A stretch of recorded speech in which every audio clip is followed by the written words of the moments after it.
The sky over Amherst Station burned with the color of dying stars. A haze of aurora storms wrinkled the black canvas of space, the product of ancient energy fields rippling out from the war-scarred heart of the Orion Verge. Among the drifting wrecks and broken moons, the Vedras Dominion moved like a steel tide, hundreds of ships, bristling with angular weaponry, all turned toward the last defiant worlds clinging to the verge. Humanity had no place in these ancient wars. They were newcomers, barely a whisper on the galactic stage. Their homeworld Earth was regarded as a curiosity at best and irrelevance at worst. Centuries ago, when the first contact accords were etched into the star-engraved stones of Valkyrith Prime, no human signatures had marred the surface. No human voices had been heard in the great assemblies of the Cerithial throne. Even now, to most of the ancient races, Earth was a backwater of flesh and noise, far from the corridors of true power. The Vedras had not come for humanity. They came for the Seraphim, crystalline beings of enormous psionic potential, whose shrines to cosmic balance dotted the verge. The humans simply happened to be in the way. Captain Eva Marrow knew this bitter truth as she stood on the fractured deck of the Wayfarer's Spear, the makeshift flagship of Earth's hastily assembled Verge Defense Pact. She watched the Dominion fleet gathering like a noose tightening around the throat of a world humanity had barely begun to understand, a world that had nonetheless called them for aid. "Status on the Phalanx wall," she asked, voice crisp against the low thrum of the bridge. "Phalanx is holding," replied Lieutenant Kane, his fingers flying over the tactical console. "But the Seraphim nodes are weakening. Without their barrier fields, we're a thin crust on a volcanic sea." Eva frowned. Humanity's technology, cobbled together from salvaged alien relics and desperate innovation, was no match for the Vedras juggernaut. Their enemies wielded weapons that warped gravity, soldiers who could rewrite the laws of physics in localized fields. Against that, Earth's missiles and fusion cannons seemed primitive toys. But there was something humanity had that the Vedras, in their sterile supremacy, had long since abandoned: adaptability, chaos, an unwillingness to surrender even when the universe deemed it rational. "Deploy the golem squads," Eva said. A ripple of tension passed across the bridge. "Ma'am, the prototypes," Kane began. "I know what they are, deploy them." Deep in the ship's launch bays, the golems stirred. They were not machines nor pure soldiers, they were something new. Humans, shaped and reforged by alien bioengineering, clad in living armor grown from Seraphim seedstone. Each golem was unique, a reflection of the human will that powered it, a fusion of human unpredictability and alien resilience. It had been a gamble born of desperation. Most of the galaxy thought human minds would break under the strain of bonding with such ancient materials. Some had, but others had not merely survived, they had become something else. Symbols of a species that would not be easily defined. One by one, the golems leapt from the Wayfarer's Spear, their bodies streaking fire and electricity across the void. The Dominion forces reacted instantly, firing salvos of graviton spears and quantum shatterbeams. Yet the golems moved with a ferocity the Dominion had not anticipated, weaving through barrages, smashing aside drones, and skimming the surface of enemy hulls to tear open reactor cores with impossible strength. Eva watched the battle unfold, her fists clenched at her sides. Around her, the bridge crew shouted updates and warnings, the Spear shuddering under sustained fire. None of it mattered. What mattered was that, for the first time, the Vedras line staggered. For the first time in recorded memory, they hesitated. "Signal the other packed ships," Eva ordered. "Full assault, push the line while they're reeling." Across the battered armada, human vessels surged forward. Fragile by the standards of ancient galactic empires, they fought with a brutal ingenuity that seemed at odds with their technology level. Pilots used debris fields to mask their advances. Engineers rerouted failing systems into makeshift weapons. When shields collapsed, soldiers jettisoned sections of their own ships as kinetic projectiles. It was not elegant, it was not clean, but it was effective. On the Seraphim world below, the great spires of the shrine cities pulsed with renewed life. The Seraphim, long silent in the face of Dominion tyranny, reached out with their minds. For the first time in millennia, they saw in another species not a petitioner, not a subject, but a partner. Still, the battle was far from over. As the first wave of golems wreaked havoc, the Vedras unleashed their elite, genetically sculpted soldiers known as the Valadrex. Twice the height of a man, armored in shimmering fields of unbreakable energy, they descended in precision dropships to hunt the intruding humans. Eva turned to the holo display where real-time feeds showed the golems meeting the Valadrex in brutal, zero-gravity melees. Bone and stone clashed with hyperral in plasma. Each victory, each death, wrote another line in the bloody ledger of the Verge. "We need more," Eva said quietly. "We have no more," Kane replied grimly. The Golem program is still experimental. There are only 50 operational units across the entire Verge front. Then we make 50 enough. In the hours that followed, the battle raged into legend. Human Marines abandoned traditional formations, relying instead on intuition and decentralized command. Golem squads executed sabotage runs inside enemy capital ships. Fighter pilots baited Dominion destroyers into unstable gravity wells. Wherever the Dominion adapted, humanity adapted faster. They fought like no species the galaxy had ever seen. When at last the Dominion fleet pulled back, leaving behind a graveyard of twisted wreckage and drifting corpses, it was not out of fear of human firepower. It was out of uncertainty. They did not know how to defeat an enemy that refused to follow the laws of war the galaxy had long accepted. They did not know how to counter the symbols humanity had become. Symbols of stubborn defiance, of impossible transformation, of a new era beginning in blood and broken steel. Eva stared at the retreating Dominion fleet, her voice low and steady. "Tell the Assembly," she said, "humanity is not a footnote. We are here, and we will not be shaped by ancient hands." The message went out on every frequency, in every language. Across the stars, it rippled like a fracture through glass. The old empires, watching from their obsidian towers and silver cities, stirred uneasily. Something had changed. The galaxy just did not yet realize how much. The hallowed Council of Ozareth convened beneath the vaulted dome, its thousand lights dimmed in uneasy reflection. Delegates of the elder species, Sithari, Vracanth, Ulkorin, shifted in their gravitic thrones, the silence between them heavier than worlds. For an age, the Council had been the fulcrum upon which galactic affairs balanced. Yet today, that balance trembled. The Vaedras representative, Lord Captain Arvax, stood before them, his ceremonial armor scarred from battle. He bowed stiffly, tendrils of his ceremonial mantle curling in suppressed agitation. "The humans have disrupted the lawful order," he declared, voice resonant across the crystalline acoustics of the dome. "Their methods defy sanctioned military engagement. Their soldiers, their golems, are an affront to the codes of ascendant warfare." Murmurs rippled through the assembly. Some nodded in grave agreement. Others hesitated, their minds still grappling with the reports flooding in from the Orion Verge. "They are primitives," intoned Seraphin Luvathi of the Sithari, her obsidian features unreadable. "How could they destabilize an empire that has stood for 10 millennia?" "Primitives, yes," said the Vracanth Delegate General, a being composed of liquid tungsten and will, "but they innovate. Where others seek to perfect, they mutate. It is concerning." No resolution was reached that day. Only a growing, unspoken consensus. Humanity was no longer an ignorable anomaly. They were a factor that could not be easily predicted or controlled. Meanwhile, on the surface of Typhon's shard, the Seraphim world humanity had bled to defend. Eva Marrow and the surviving leaders of the Verge Defense Pact gathered in the ruins of an ancient amphitheater. The Seraphim themselves hovered above the ground, their bodies refracting light into 1,000 colors, silent but intensely present.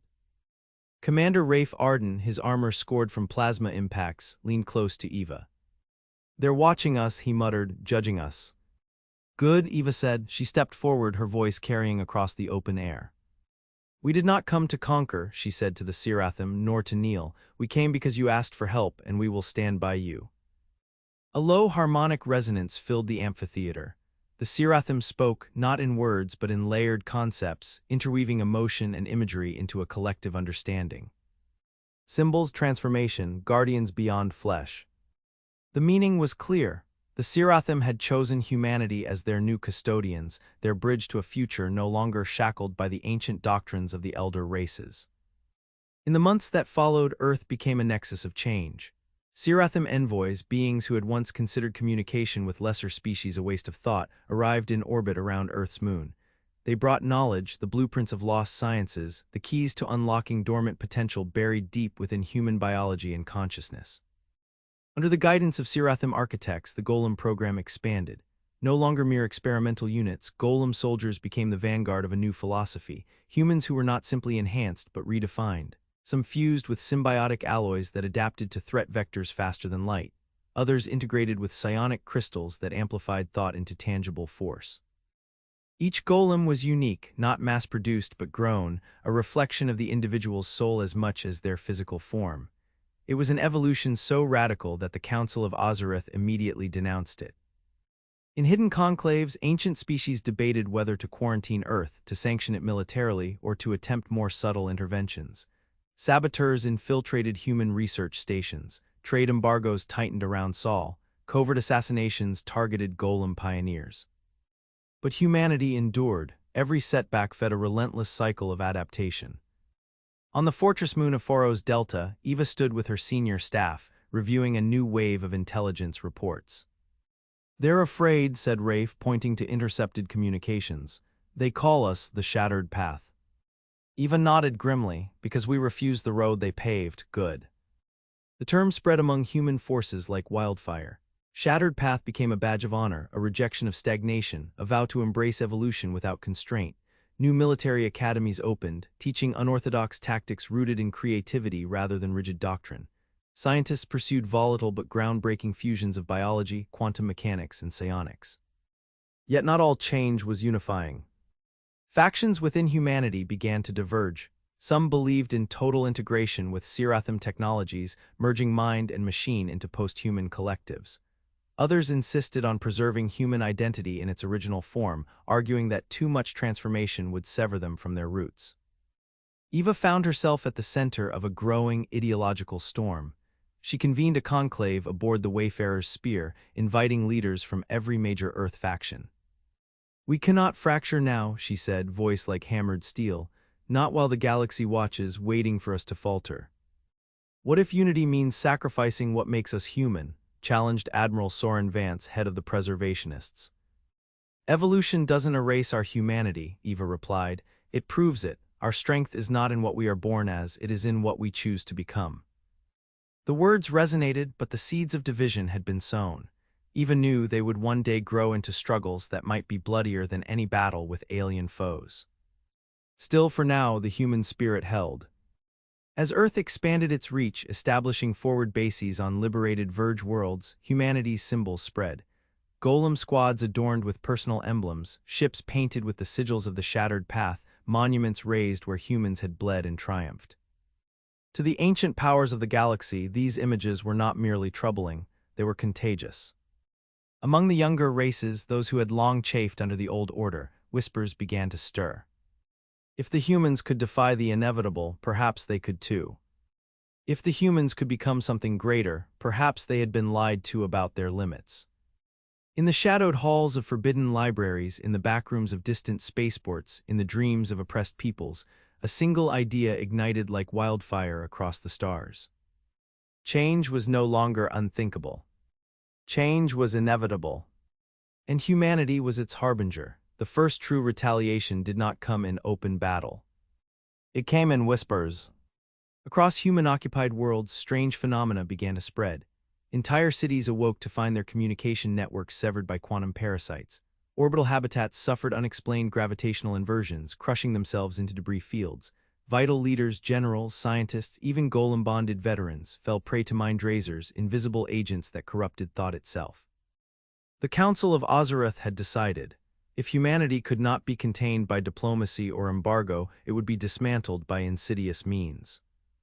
Eva Marrow knew the shape of the war had changed when the colony of Helios Verge, home to 10,000 civilians and a critical golem forge, was reduced to glass without a single shot being fired. The only evidence of the perpetrators was a fragment of encoded thought burned into the ruins. Return to the old ways, or be unmade. But humanity did not retreat. Instead, they adapted. Cyberneticist Marin Solis unveiled the Thonotech systems, decentralized consciousness cores capable of splintering a mind across multiple substrates, immune to psychic attacks. Weapons engineer Diego Vance introduced the Riflance, a device that could punch through phase-shifted saboteurs. Even cultural leaders began to weaponize memory, teaching civilians mnemonic defenses against cognitive incursions. Where the elder races expected humanity to fracture, they found a people who only hardened under pressure. Eva herself underwent the rite of synthesis on Foros Delta, binding her mind to a new breed of Seraphim crystal that enhanced her ability to perceive networked thought, both human and alien. It made her a living nexus of intelligence, strategy, and will. It made her a symbol stronger than any monument. By the second cycle of the Verge reconstruction, humanity was no longer merely holding their territory. They were expanding. Outposts on the fringes of Dominion space began to rise, fortified with hybrid technologies unknown to both human and alien warfare. Exploratory fleets pushed into forbidden sectors, unearthing relics even the elder races had abandoned in fear. One such fleet, led by Captain Suri Nadim, discovered the Black Reliquary, an ancient artifact left behind by the extinct Vothran civilization, being said to have mastered entropy itself. The reliquary pulsed with dangerous energy, but humanity did not recoil as others had. They studied it, tamed it. Within a year, human engineers integrated aspects of Vothran field dissolution into golem armor, creating soldiers who could phase through solid matter and emerge with kinetic force intact. The elder races had never dared such reckless fusion. Their caution had become their cage. Now that cage began to splinter. In desperation, the Vedras Dominion unleashed their ultimate weapon, the Arbiters of the Accord, ancient enforcers who had once ended galactic wars with a thought. Clad in adaptive singularity armor, wielding weaponry capable of unraveling spacetime itself, the Arbiters descended upon human strongholds. The first confrontation occurred at the Triarch Bastion, a fortress built into the shattered remains of a rogue planet. 3 Arbiters landed, their presence distorting gravity for kilometers around. Eva arrived in person to lead the defense.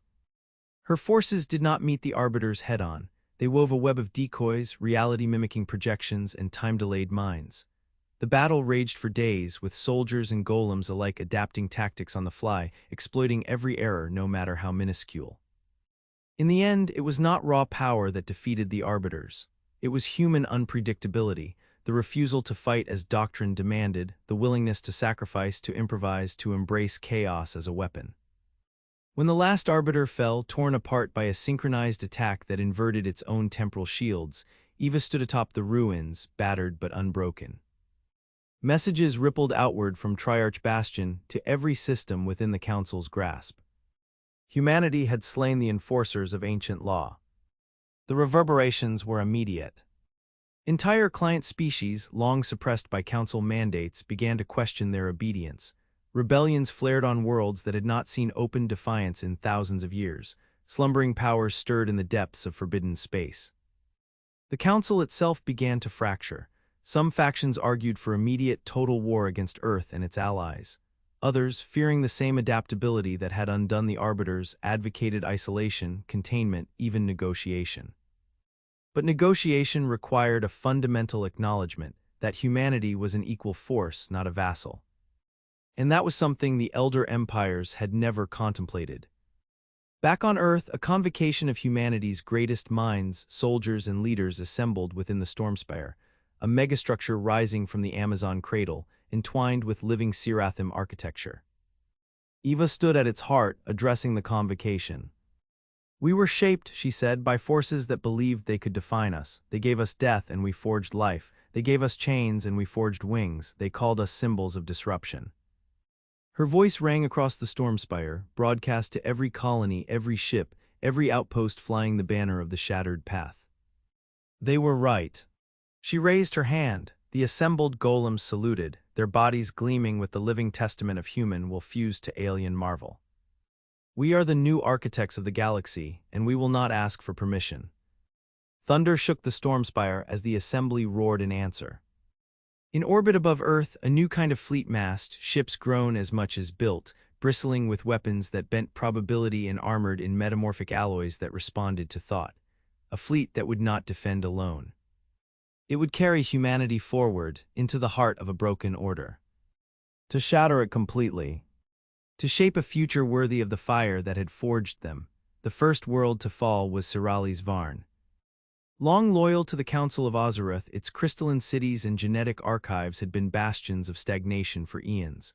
When the Shattered Path fleet entered orbit, their arrival was not heralded by threats or ultimatums. Instead, they transmitted a single message.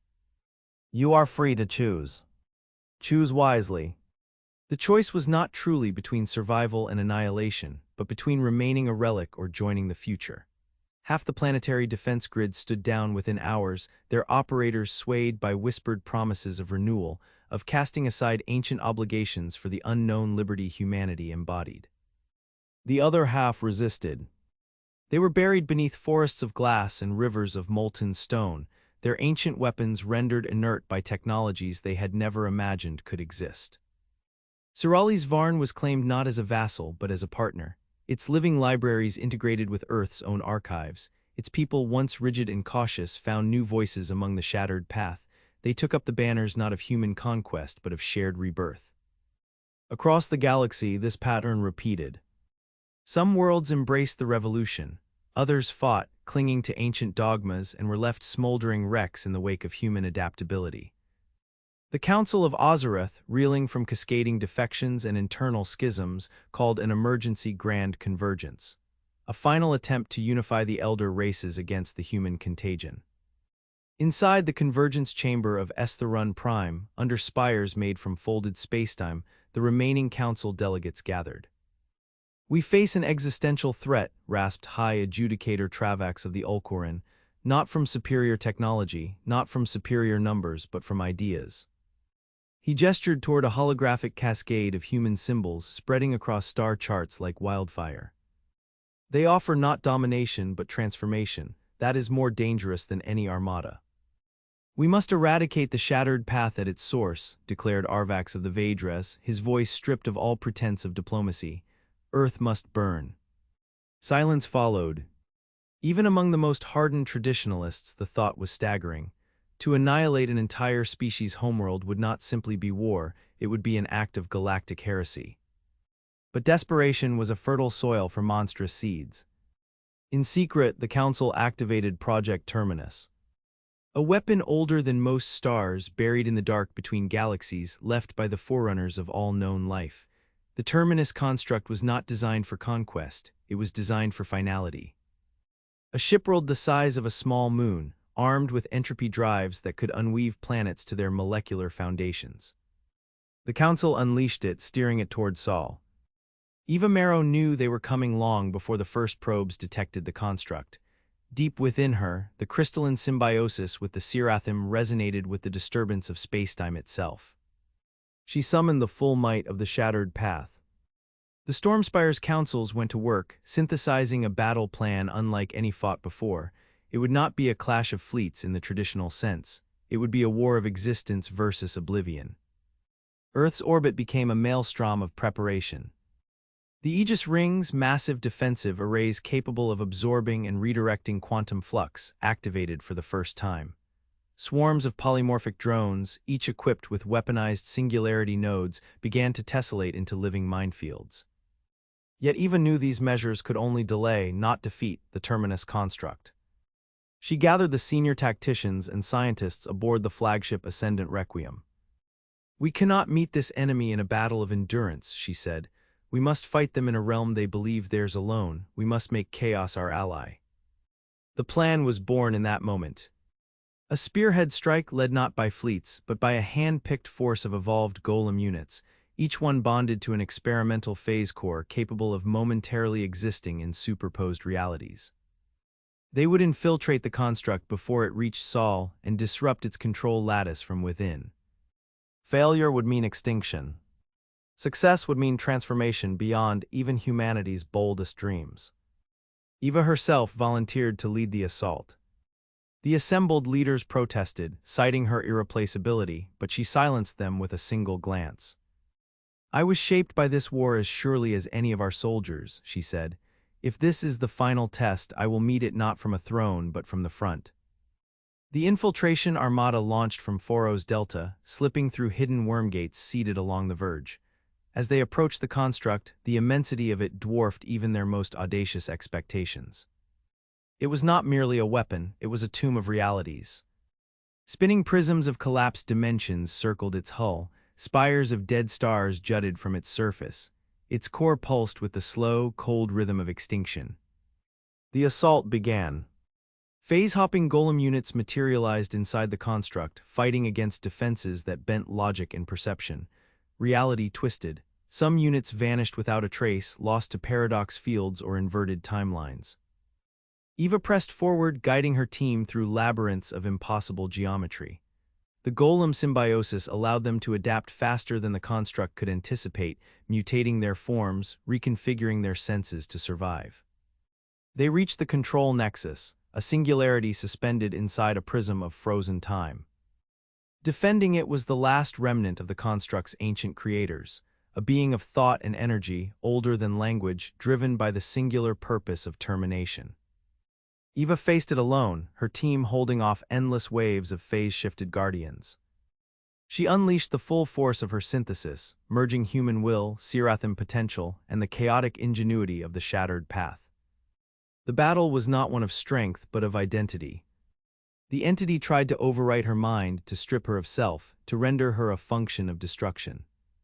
She resisted, not with static memories or ancient traditions, but with the living, evolving fire of human ambition, the refusal to be defined by anything but choice. Her defiance rippled outward, a fractal storm that infected the construct itself. Reality inside the nexus fractured, paradox fields collapsed, time flows unraveled. The terminus construct died, not with an explosion, but with a whimper, its vast machinery falling silent as entropy itself recoiled from the raw, living force of evolution. Eva and her surviving golems barely escaped, riding collapsing dimensional wakes back toward the Sol system. When they emerged, battered but triumphant, the Council of Ozareth had already begun to fall. World after world declared independence. Client species once cowed into submission rose in open rebellion. The ancient order had been shattered. In its place, a new constellation of powers began to form, bound not by bloodlines or ancient decrees, but by the principle humanity had carried into the stars. That the future belonged to those who shaped themselves, not those who clung to the shapes of the past, the galaxy entered an age without precedent. Without the iron weight of the Council of Ozareth dictating its course, star systems blossomed in wild, unpredictable directions. Some formed alliances inspired by the Shattered Path's ideals, forging societies based on adaptive governance and individual evolution. Others descended into chaos, long-buried grudges erupting into conflicts no ancient law could restrain.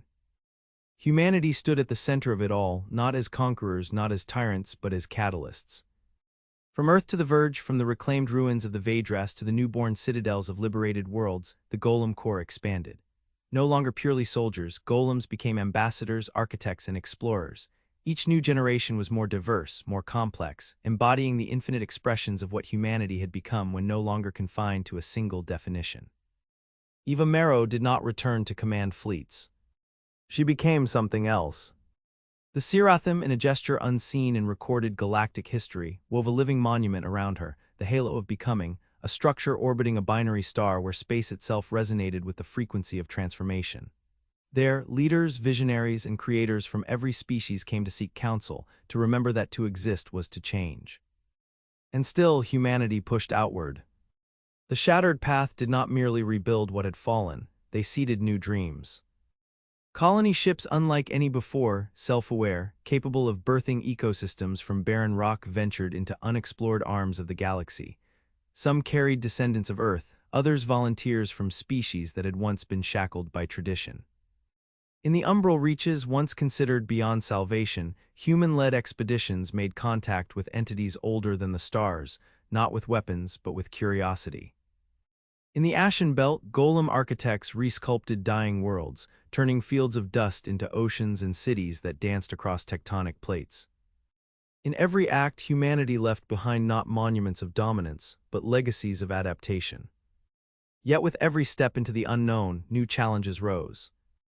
In the shifting void where laws of physics bent and broke, human explorers vanished, their last transmissions hinting at intelligences far beyond the Council, far beyond even the Vothran who had once crafted the Terminus construct. In the deep halo regions, mutations among golem symbioses accelerated, birthing entirely new subspecies of post-humans whose aims and dreams no longer aligned with Earth's. And on Earth itself, debates raged fierce, passionate, necessary.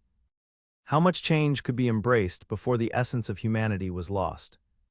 Was identity a river shaped by its banks or an ocean boundless and formless? There were no easy answers. And that, more than anything, became the symbol humanity carried into the stars. Not certainty, not dominance, but the refusal to cease questioning. Eva's final address to the Accord of the Free Stars echoed across the void for centuries to come. We were shaped by forces that believed themselves eternal, but eternity is a lie told by those who fear time. We are not eternal, we are not unchanging, we are the storm against the static. We are the choice against the command. We are humanity, not because we resist change, but because we choose how we change. Her voice became the anthem of a new galactic age. Not a human empire, not a Terran dominion, but a mosaic of species and worlds, bound by a single burning truth. That survival belonged not to the strongest, nor to the oldest. It belonged to those who dared to become. In distant sectors where Earth's name was a legend and humanity's physical form was a memory, ships still bore the sigil of the shattered path, a broken road spiraling upward into the unknown. A symbol not of where humanity had come from, but of what it had chosen to become. And as new generations rose, seeded by 1,000 worlds, shaped by infinite choices, the story of humanity was no longer the story of a single species. It was the story of a galaxy transformed, not by conquest, but by will, by fire, by choice. And the stars, once cold and distant, now burned with the memory of those first, stubborn, defiant humans who refused to be shaped. Who became instead the shapers.